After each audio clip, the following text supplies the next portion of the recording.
Artis Salsabila Adriani berencana menikah dengan Yusuf Mahardika.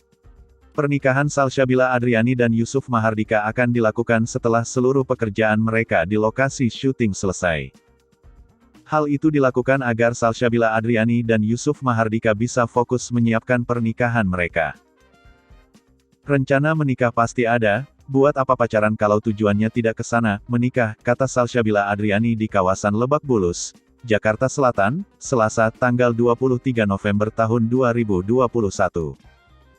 Salsabila Adriani ingin memantapkan hatinya sebelum benar-benar mewujudkan mimpinya naik ke pelaminan. Ia juga tidak terburu-buru menikah. Kami bukannya yang mau asal kawin begitu. Kami tetap merencanakan agar berjalan baik dan matang, kata Salsabila Adriani. Salsabila Adriani baru saja membagikan foto saat dilamar Yusuf Mahardika. Belakangan diketahui, foto lamaran Salsabila Adriani tersebut bagian promosi film pendek yang digarap Yusuf Mahardika.